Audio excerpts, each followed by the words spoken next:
Hey guys, All in Crypto here, and welcome back, ladies and gentlemen, for another YouTube video. We have a jam-packed daily cryptocurrency market update to give to you guys today. So before I go ahead and start the video, if you guys could do me a massive favor and help this video gain a wider audience, please smash that like button and leave a comment. It does help us out with the algorithm. So what are we going to be talking about today? We will look at some technicals for Bitcoin, although the plan has very much been laid out since the start of the year. And it's great when a plan comes together. Technically, we had reason to enter the market that's now, in my opinion, being backed up by a kind of macro backdrop. Price action is king. It will tell you what the smart money is doing. But ultimately, we will look at Bitcoin. We will look at some of the altcoins, which actually we are speculating on downside for Bitcoin dominance. And actually, altcoins may do quite well during this time period. Certainly, if Bitcoin has a little bit of a pause at this key level of 30K. We'll look at why the markets maybe sold off yesterday. Now, a quick note on that.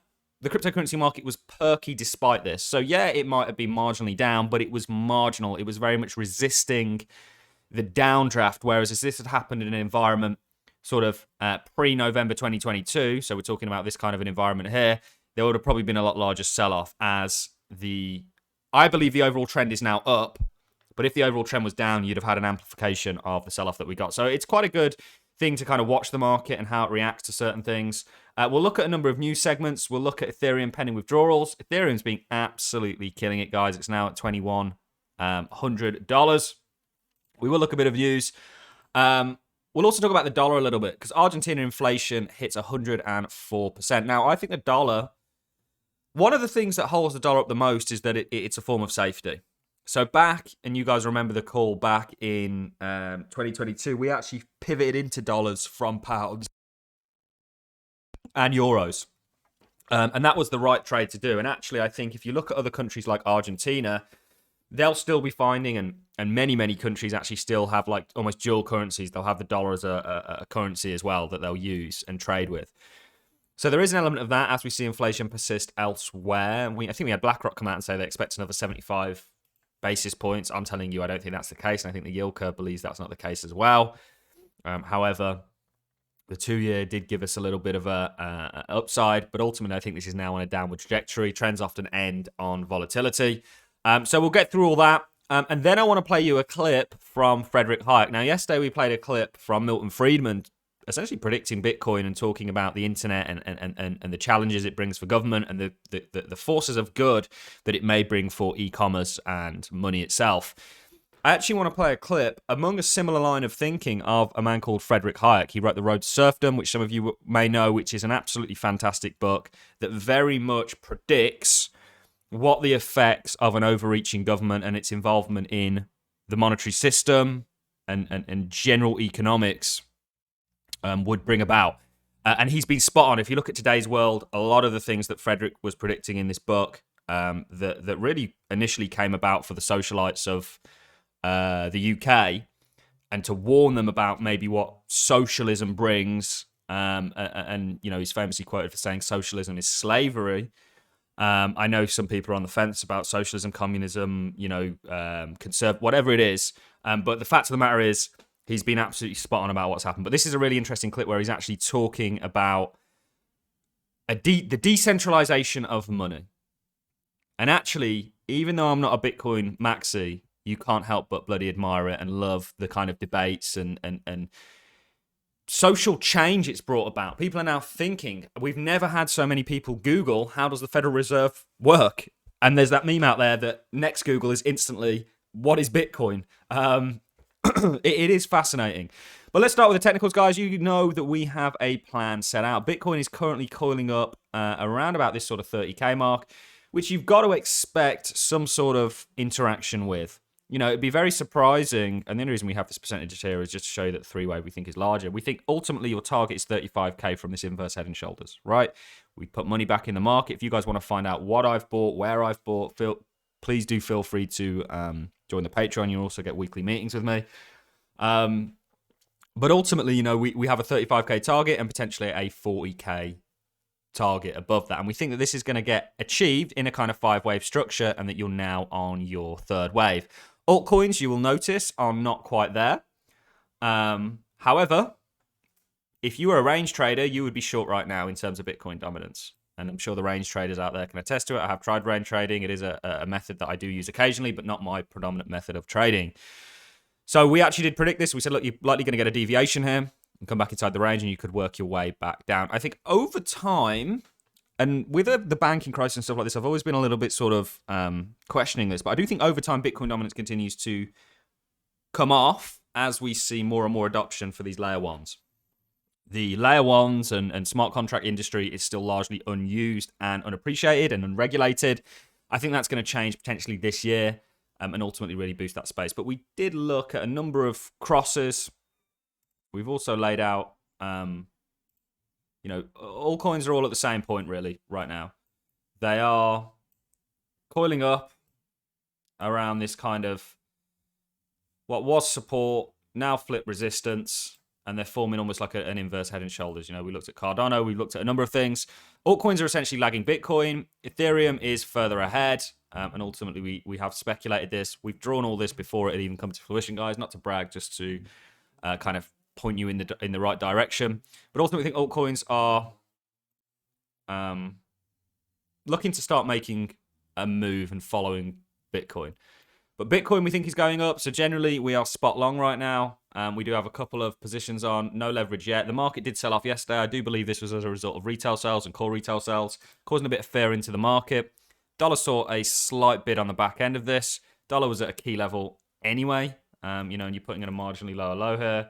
You've also got a bullish div. So maybe there's a period of dollar strength. This is not a trade signal, the RSI. It just shows momentum, and it's not predictive, and you couldn't really trade it, but I do still like the RSI for looking generally at a trend. And divergences are subject. Doesn't mean that this is going to change, but it does potentially mean that the dollar may see, and mark my words on this, guys, some sort of a strength here. Gold got smashed yesterday, but gold's at a key level. You've got sort of a double top forming here, or a triple top. People will take that short all day long.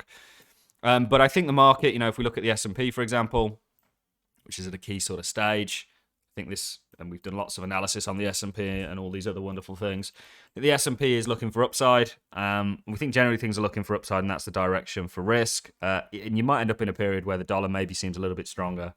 And the real things to watch for the dollar is the 10 years and the yields market. I think this is dumb. Ultimately, think now this supports a macro backdrop with the technical reasons why we think Bitcoin's going up. That's enough on the technicals. I do think, and talking about fear, the dollar has a little bit of a kind of boost as a result of other currencies being weaker. So people choose dollars. Jamie Dimon issues warning on rates. It will undress problems in the economy. BlackRock, again, saying they want 75 basis points. They'd love that because then they'd be able to take more money from these small banks. We've seen a consolidation, and this is one issue with what happens, and we'll listen to Frederick's comments. When you involve government in monetary policy, you end up with monopolies. Even though the government is a monopoly, they're the biggest mafia out there. However, I do think if they continue with rates, I think rates are going to stay stagnant. They're going to leave them where they are. Markets are going to rally. This is what we want. And then something will come down the line that will be as a result of these high rates. And that will be what the yield curve is predicting. Ethereum's pending withdrawals, top $3 billion after bullish event Chappella. I think actually Chappella's very bullish for Ethereum, because it creates a complete package. And now that it's been tried, proven, and that uncertainty isn't there, and you can now withdraw your Ethereum.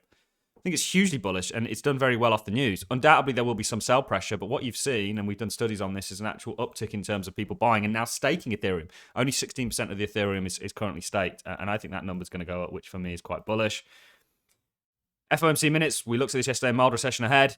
Guys, I don't want to keep you guys for too long, so I'm going to go ahead and play this video, and then I will love and leave you. See, the great trouble is the money wasn't allowed to develop further. After 200 or 300 years of coins, all governments put their hands and stopped any further developments. They were not allowed to experiment on it. Money hasn't been improved. Money has rather become worse in the course of time. Government said it must not develop any further. And what we have had since in development were matters of government inventions, mostly wrong, mostly abuses of money. And I have come to the position of asking, has monetary policy ever done any good? I don't think it has. I think it has done only harm.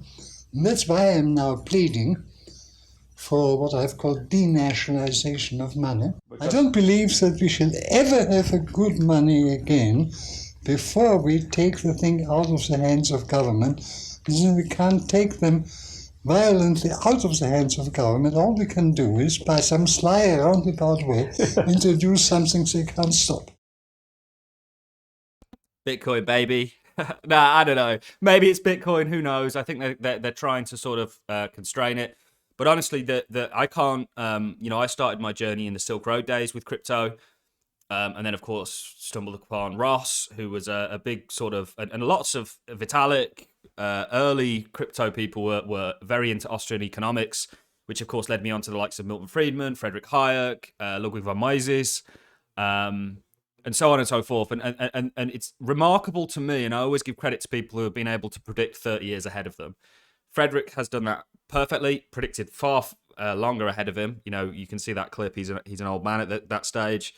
And so have people like Milton and Ludwig, and they've all spoke about how government involvement is extremely bad and detrimental and actually doesn't bring around any good, and that there needs to be something. Maybe Bitcoin, and even though I'm not a Bitcoin maxi, you can't help but love and appreciate it and respect it. For the debates and questions that it's raised and awakening that it's brought to people, you know, and that is very much in line with this channel. We want you guys to try and achieve financial freedom, and I believe you can do that through the cryptocurrency markets.